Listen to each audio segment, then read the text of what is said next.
Στην προηγούμενη διάλεξη. Έτσι είναι ανάγκασα να πω τα ίδια. Αυτοί που την έχουν ακούσει λένε ευτυχώς που το κάναμε. Αυτοί που δεν την έχουν ακούσει θα το μάθουν μετά. Δεν μπορώ, δηλαδή, εγώ βαριέμαι πολύ να λέω δύο φορές τα ίδια πράγματα. Άρα θα πούμε λοιπόν στο ψητό. Εδώ υπάρχουν καρέκλες, παιδιά. Καθίστε.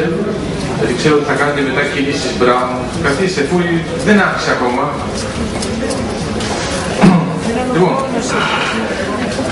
θα κάνω ερωτήσεις. Δεν θα απαντάτε στις ερωτήσεις, μην ανησυχείτε. Θα τις κάνω απλώς για να τις κάνω. Έχει διαφορετήσει. Απλώς θα σκεφτόμαστε με ερωτήσεις και σε κάποια φάση, όταν θα βρεθούμε πιο αργά, θα μιλήσουμε και για τις απαντήσεις αν υπάρχουν. Προς το παρόν αυτά που βλέπετε στον χώρο της φυσικής έχουν σχέση με τη γραμμικότητα, είναι όλα γραμμικά και έχουν σχέση με το επίπεδο. Είναι όλα επίπεδα στην πραγματικότητα. Ακόμα και το R3, δηλαδή ο χώρος, στην πραγματικότητα εσείς το κόβετε σαν φέτες και θεωρείτε ότι είναι απλώς επιφάνειες που είναι του τύπου R2, δηλαδή πραγματική αριθμή. Μία από τις επιπτώσεις που έχετε στο μυαλό σας, γιατί σιγά σιγά σας δημιουργεί όχι ένα νοητικό σχήμα, αλλά ένα νοητικό δόγμα και έχετε την εντύπωση ότι μπορείτε να απαντάτε σε μερικές ερωτήσεις. Π.χ. όταν σας λένε ότι το άθροισμα των γωνιών ενός τριγώνου κάνει όσοι είπαν την απάντηση τώρα την πάτησαν, γιατί εγώ είπα να μην απαντάτε. Άρα κρατάμε μόνο αυτούς που δεν απάντησαν. Οι άλλοι έχουν εξοδοθεί ήδη. Αυτοί που δεν απάντησαν έχουν τουλάχιστον δύο λόγους. Ή δεν απάντησαν από αδράνεια, ή όπως άκουσαν την απάντηση γιατί να το ξαναπώ. Υπάρχει άλλη απάντηση? Χαίρομαι που δεν απαντήσατε, αυτό σημαίνει ότι καταλάβατε ότι δεν πρέπει να απαντάτε ούτε σε αυτή την ερώτηση. Εδώ φαίνεται πόντο λοιπόν. Θα ήταν καλό να σκέφτεστε συνεχώς με αυτόν τον τρόπο. Άρα το θέμα μας τώρα, υπάρχει φυσική που να λειτουργεί σε χώρο όπου το άθροισμα των τριγώνων δεν είναι, δηλαδή το άθροισμα των γωνιών των τριγώνων είναι 180, να μην είναι 180. Άρα θα ήθελα να το σκεφτούμε και έτσι να σκεφτείτε την επόμενη φορά που θα φάτε ένα μήλο ή ένα πορτοκάλι, να σκεφτείτε ότι μπορεί και ακόμα και καθημερινά να ζείτε με αυτούς τους χώρους, απλώς τους κοιτάζετε και δεν τους βλέπετε. Θα κάνουμε λοιπόν αυτό το παράδειγμα και θα δούμε κατά πόσο αυτό μπορεί να σχετίζεται με αυτό που ονομάζουμε πιο μετά τη σχετικότητα. Αν πάρουμε ας πούμε ένα πορτοκάλι, δεν είναι ερώτηση, μπορεί να πείτε ναι. Αλλά αν πάρουμε ένα πορτοκάλι και το κόψω ακριβώς σαν να είναι υδρόγειο σφαίρα και το κόψω στον Ισημερινό. Έχω δύο κομμάτια από πορτοκάλι. Εντάξει. Τώρα κοιτάζω μόνο το πάνω μέρος. Το πάνω μέρος υπάρχει ο πόλος, το ανάλογο. Και υπάρχει και στο κάτω μέρος ο άλλος πόλος, εντάξει. Εδώ έχουμε και μερικούς που ρίχνουν σε δική κατηγορία να κοιτάζω. Σε παρακαλώ, γιατί ακόμα και το ευχαριστώ, εγώ το ακούω, μην ανησυχείς. Εγώ δεν είμαι κανονικός άνθρωπος, εγώ είμαι τέρας. Άρα και να μιλάς σιγά θα ακούω. Ειδικά όταν μιλάς με ένα πράγμα που δεν έχει σχέση με τα δικά μου τα νοητικά σχήματα. Κάθετο τώρα.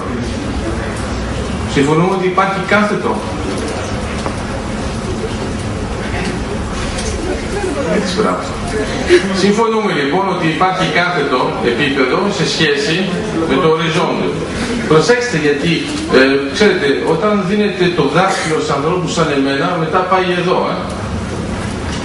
Άρα είστε σίγουροι ότι συμφωνείτε ότι υπάρχει κάθετο επίπεδο. Συμφωνείτε στην πραγματικότητα γιατί όπως είναι δύο επίπεδα, αυτό λέτε, αυτό το ξέρουμε, σίγουρα το έχουμε κάνει. Δύο επίπεδα που είναι ορθογώνια, αυτό υπάρχει. Ωραία. Εγώ όμως δεν ασχολούμαι με τα επίπεδα, ασχολούμαι μόνο και μόνο με το πορτοκάλι. Έχω λοιπόν έναν κύκλο και έναν άλλον κύκλο, οι οποίοι σχηματίζουν μια γωνία με 90 μοίρες. Υπίδια δεύτερο, για δύο για τους πιο ειδικούς. Τώρα θα κάνω ακριβώς το ίδιο, αλλά αυτή τη φορά τώρα παίρνω ένα τρίτο επίπεδο, το οποίο είναι διαγώνιο, δηλαδή είναι ορθογώνιο σε σχέση με τα άλλα δύο. Εντάξει, άρα το πρώτο ήταν έτσι, το δεύτερο ήταν έτσι και το τρίτο είναι έτσι. Πόσα μέρη του πορτοκαλιού έχω δημιουργήσει με αυτόν τον τρόπο? Όπως το υπολογίσατε πολύ σωστά, 8. Έχουν μια ιδιότητα αυτά τα μέρη να είναι ακριβώς τα ίδια. Θα πάρουμε μόνο ένα από αυτό και θα κοιτάξουμε μόνο την επιφάνεια. Άρα έχουμε δημιουργήσει ένα τρίγωνο. Όταν θα κάνω το άθροισμα από τις τρεις γωνίες, θα βρω 180 ή δεν θα βρω 180? 270. Άκουσα 270, πρέπει να τον απορρίψουμε και αυτό. Και εγώ. Γιατί είναι σωστό, αλλά απάντησε. Τώρα αυτό το τρίγωνο υπάρχει ή δεν υπάρχει?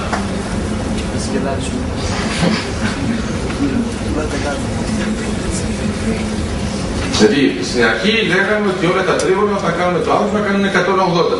Τώρα εμείς εδώ μπροστά φτιάξαμε ένα τρίγωνο που κάνει 270. Άρα ή υπάρχει αυτό το τρίγωνο ή αυτά που λέγαμε προηγουμένως δεν ισχύουν. Γιατί λέγαμε ότι όλα τα τρίγωνα, εντάξει, και προσέξτε τώρα, μπορώ να κάνω και χειρότερο.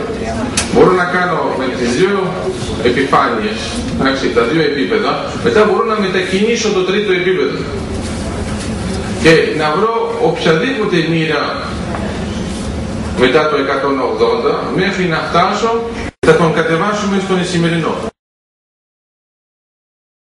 Με αυτό δημιουργούμε ένα τρίγωνο το οποίο είναι επίπεδο και λέγεται Ισημερινός. Αυτό το τρίγωνο έχει 3 σημεία πάνω στον Ισημερινό και συνδυάζονται πάνω σε έναν κύκλο. Κατά συνέπεια αυτό το τρίγωνο έχει ένα άθροισμα σε σχέση με τις γωνίες που είναι πώς?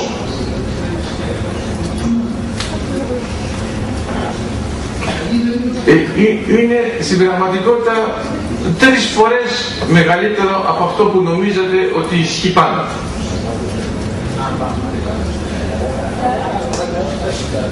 Το καλό με το λάθος, όταν κάνετε 3 φορές το λάθος, παραμένει λάθος. Το κακό με τα μαθηματικά είναι ότι όταν δεν ήταν λάθος, γιατί ήταν άλλο πλαίσιο και έχουμε αλλάξει το πλαίσιο, 3 φορές λαθασμένο πλαίσιο είναι πολύ βαρύ. Άρα βλέπετε ότι στην πραγματικότητα έχετε ένα αντικείμενο που το βλέπετε συνεχώς, θα μπορείτε να το ξανακάνετε στο σπίτι σας, θα μπορείτε να το κάνετε και με τους γονείς σας, οι οποίοι ξαφνικά θα λένε τι κάνω στο σχολείο, και μετά αναρωτιέστε μήπως μπορούμε να κάνουμε και χειρότερο. Τι θα μπορούσαμε να κάνουμε χειρότερο? Θα μπορούσαμε να φτιάξουμε τρίγωνα που να είναι λιγότερο από 180 μοίρες. Το άθροισμα. Θα μου πείτε τώρα, όχι μόνο έχουμε αποδείξει ότι αυτό που λέγαμε προηγουμένως δεν ισχύει, το έχουμε καταρρίψει εντελώς από το πάνω μέρος, αλλά δεν μας φτάνει αυτό, το κάνουμε και από το κάτω μέρος. Το παράδειγμα για το πορτοκάλι είναι αυτό που ονομάζουμε η σέλα του αλόγου. Εντάξει, άμα ζωγραφίζετε ένα τρίγωνο πάνω σε μια σέλα αλόγου, θα δείτε ότι όταν θα μετρήσετε το άθροισμα δεν βγάζετε 180. Βγάζετε πάνω και λιγότερο. Βλέπω μερικές που κάνουν το έτσι. Φαντάζεσαι τη σέλα αλόγου δίπλα σου, και λες για να το κάνω. Ναι, άρα το πρόβλημα με τη σέλα αλόγου, τώρα έχετε 3 μοντέλα. Τα μαθηματικά παράγουν και τα 3. Στην αρχή ήταν απλό το θέμα. Λέγεται, τον εαυτό σας, ότι υπάρχει μόνο ένα μοντέλο, άρα η φυσική που βλέπω σχετίζεται με αυτό το μοντέλο, άρα είναι λογικό.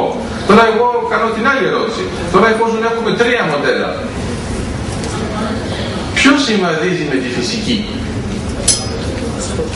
Τώρα έχετε ένα πρόβλημα επιλογής. Δηλαδή είμαστε σε κάτι που είναι τύπου επίπεδο, είμαστε πάνω σε μια σφαίρα, είμαστε πάνω σε μια σέλα λόγου, π.χ.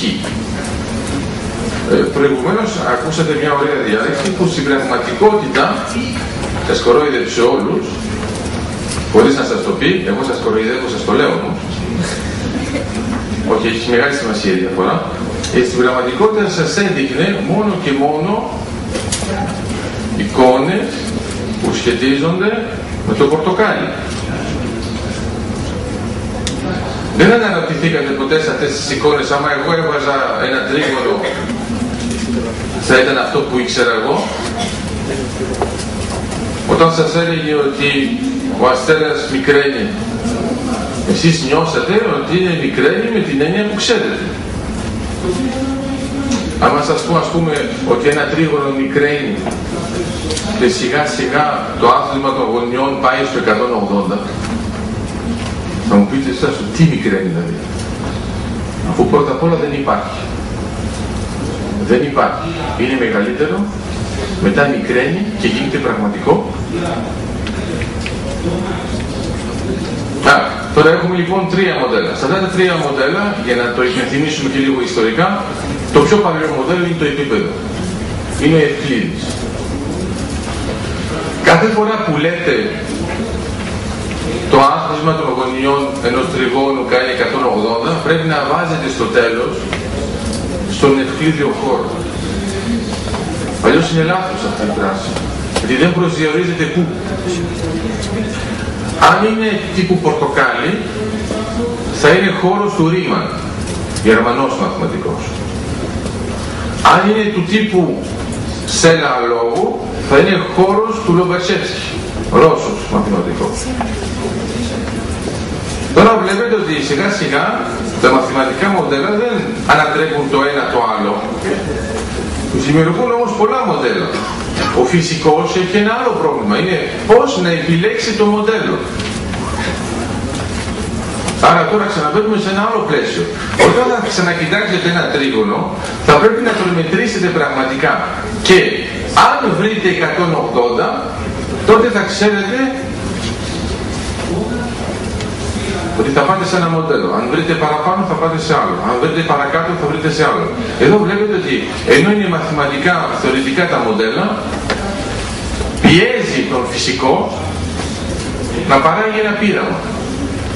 Ενώ εσείς όταν ακούτε μόνο 180, δεν έχετε την ώρα σε ένα τρίγωνο. Συμφωνούμε? Δηλαδή θέλει να πει ότι η γνώση όταν δημιουργείται δόγμα, δεν υπάρχει πια πλαίσιο αντίλυσης και αμφισβήτησης, κατά συνέπεια δεν υπάρχει πείραμα. Είναι πολλοί από εσάς που χωρίζουν το θεωρητικό με το πειραματικό. Αυτό που δείχνουμε με αυτό το παράδειγμα που πήραμε είναι ότι το θεωρητικό υπόβαθρο, όταν είναι πολύ πλουσιότερο από αυτό που μετράμε, μας αναγκάζει να κάνουμε πείραμα για να πούμε πού είμαστε. Άρα βλέπετε ότι υπάρχει μια αλληλοεπίδραση μεταξύ θεωρητικού και πειραματικού. Γιατί είναι μερικοί από εσάς που λένε εγώ είμαι πιο πολύ πειραματικός. Ο άλλος λέει εγώ είμαι πιο πολύ θεωρητικός. Τώρα είστε σίγουροι ότι αυτό ισχύει? Δηλαδή πώς θα επιλέξετε σε ποιο μοντέλο είστε? Θα είναι επιλογή θεωρητικού ή πειραματικού? Ας πάρουμε ένα άλλο παράδειγμα για να σας εκνευρίσει λίγο περισσότερο. Γι' αυτό δεν σας εκνευρίζει αρκετά.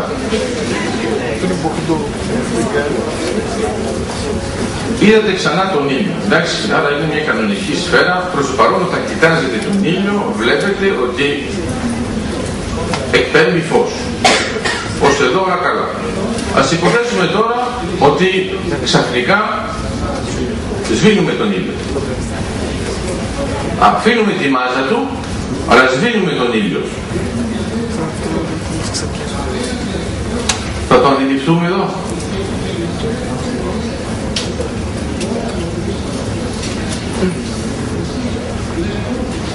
Το σκέφτεστε τώρα. Λέτε θα είναι νύχτα ή μέρα? Αυτό μου αρέσει, ότι είναι η μόνη ασφαλιστική δικλείδα. Εγώ σας είπα να μην απαντάτε, ενώ αυτός μου έκανε ερώτηση. Άρα είναι πολύ σωστός. Βεβαίως. Έχεις δικαίωμα να κάνεις ερώτηση. Άρα μην το φανταστώ.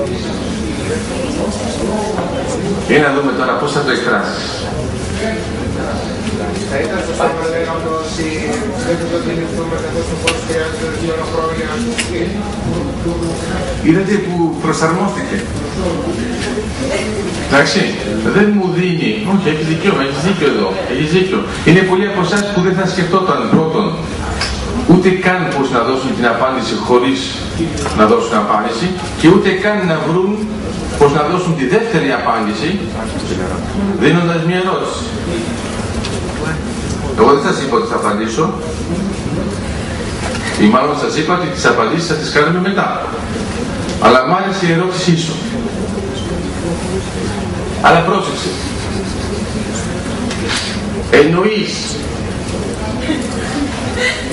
Εννοείς να το αντιληφθείς αμέσως ή μετά από ένα χρονικό διάστημα.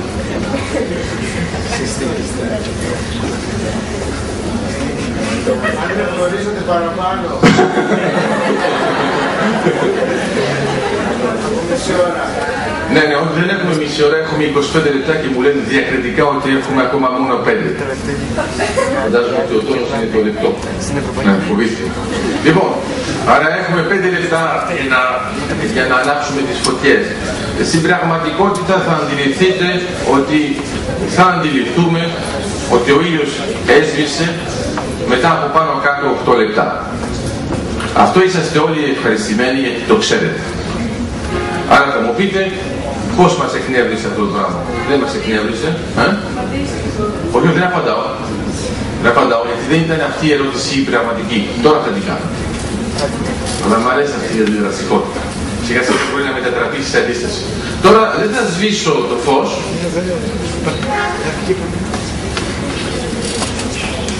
Φέρω εκείνος που έχει γυαλιά και λίγο μουστακάκι. Όταν είχα σβήσει τον ήλιο, είχε κάνει ήδη μια φάτσα παράξενη. Τώρα που του είπα δεν θα σβήσω το φως, σου λέει τώρα τι θα κάνει, ας πούμε. Τώρα θα σβήσω τη μάζα. Τώρα αφήνω να εκπέμπει. Εντάξει. Και σβήνω τη μάζα. Δεν έχει πια μάζα. Θα αντιληφθώ ότι έχω σβήσει τη μάζα του.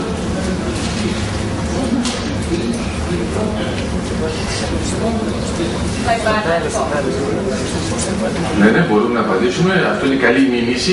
Η μίμηση να θυμάσει αυτό που έκανε την πρώτη ερώτηση, ότι είναι το πρώτο βήμα του θαυμασμού. Άρα θέλει να πει ότι συγχαίρεται. Ναι, μπορείς να απαντήσεις, ναι. Εγώ δεν το ξέρω αυτό. Γι' αυτό έβαλες λογικά. Ωραία, θα κάνουμε αλλιώς την ερώτηση. Πότε θα εκτεθεί η γη? Πότε θα φύγει από την τροχιά της η γη? Σε αυτή που έκανες μόλις τώρα? Στην άλλη δηλαδή. Στην άλλη δεκτό.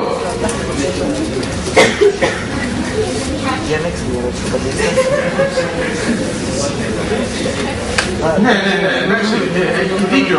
Δηλαδή, αν το αντιλαμβανόταν η γη, θα έφευγε από την τροχιά της. Βέβαια, έκανε σαν τον Αρχιμίδη. Δεν απάντησε ακριβώς. Λέει, αν ξέρω να κάνω τον τετραγωνισμό του κύκλου, μπορώ να κάνω αυτό.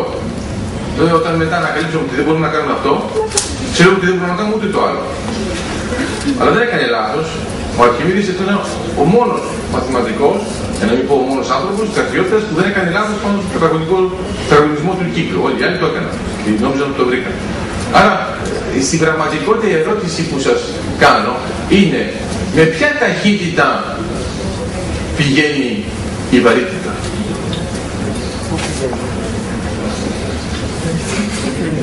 Τώρα θα τελειώσουμε τα 5 λεπτά. Ευχαριστώ πολύ.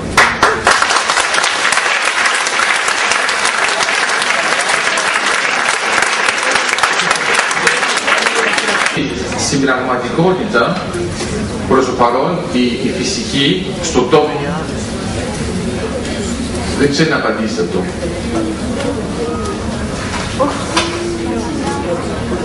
Εντάξει, στο ερώτημα με ποια ταχύτητα πηγαίνει η βαρύτητα. Γιατί προσέξτε, ο Άινστάιν δεν απαντάει στη θεωρία της γενικής σχετικότητας. Λέει ότι είναι το ίδιο. Μην μου λέτε ναι έτσι τόσο καταφατικά. Θα υποθέσω ότι έχεις κάνει ήδη η θεωρία της σχετικότητας. Ειδικά γενικής. Είπες απλώς ναι έτσι από ευγένεια. Λοιπόν, ναι, είσαστε πολύ προσεκτικοί, ξέρετε, με τους υποτιμήσεις είμαστε αγενείς. Πιστεύουμε μόνο σε αυτόν που λέει πραγματικά την αλήθεια. Δηλαδή σε αυτόν που δεν ξεχνάει. Ξαναέρχομαι. Λέω ότι πριν τον Άινστάιν δεν σκεφτόμασταν καν την ερώτηση. Έρχεται ο Άινστάιν και λέει δεν θα την κάνουμε την ερώτηση. Θα δώσουμε την απάντηση. Και θα λέμε ότι είναι το ίδιο με την ταχύτητα του φωτός.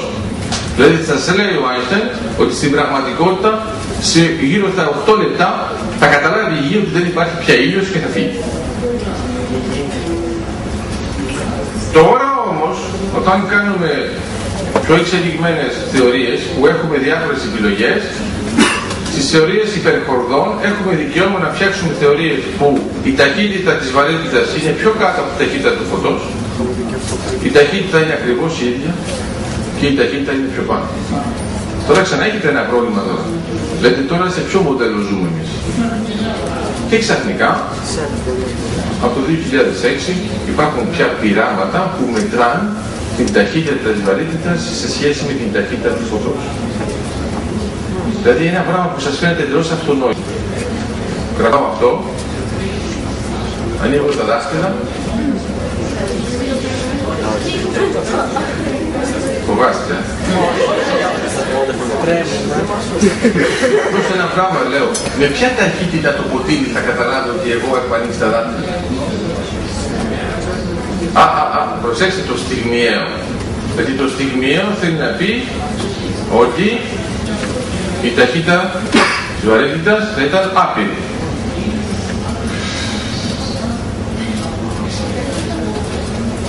Τότε θα αναρωτιόμασταν τόσο εύκολα. Δεν είναι τόσο. Μπορεί αυτό το που θεωρείς εσύ στιγμιαίο, δεν είναι εντελώς λάθος, θα καταλάβεις που το πω. Αυτό που θεωρείς στιγμιαίο, μήπως έχει σχέση με το εσύ, έτσι όπως το μετράς, σου φαίνεται στιγμιαίο. Αλλά άμα έκανες ένα χρόνο πολύ πιο μεγάλο, θα έβλεπες ότι δεν το κατάλαβε αμέσως. Δηλαδή, όταν ανάβετε το διακόπτη, έχετε την εντύπωση ότι το φως ανάβει στιγμιαία.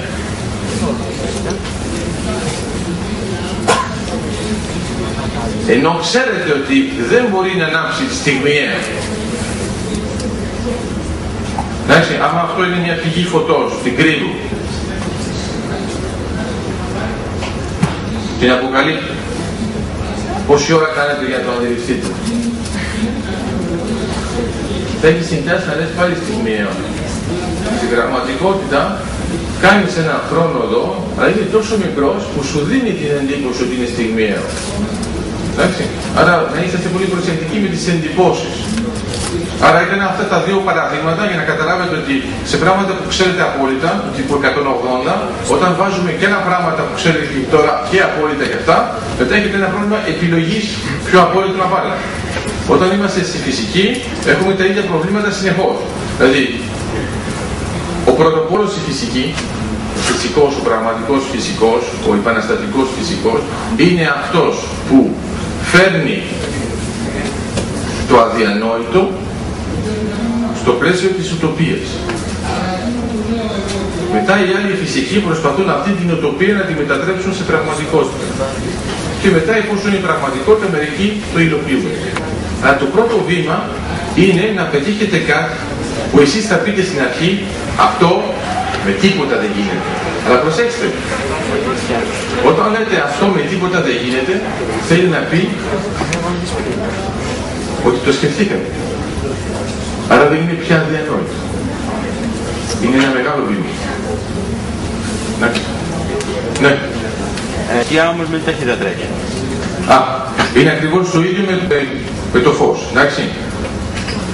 φως παράγει σκιά, η σκιά έχει ακριβώς την ίδια ταχύτητα. Δηλαδή για να ορίσεις τη σκιά, για να το σκεφτείς λίγο πιο μαθηματικά, για να ορίσεις τη σκιά θα ορίσεις το όριό της. Το όριό της θα έχει φως. Εφόσον φαντάζεσαι τώρα να έχεις ένα πλαίσιο, που το πλαίσιο κινείται σε άλλη ταχύτητα από αυτό που είναι μέσα.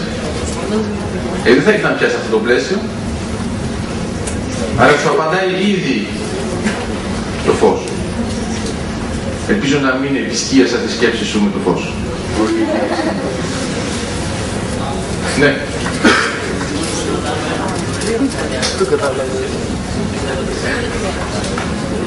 Δεν άκουσα, στους φυσικούς λέτε. Ναι, και τι απαντά? Δεν απαντούν. Σωστό. Εσύ πιστεύεις θα... Ευχαριστούμε πάρα πολύ.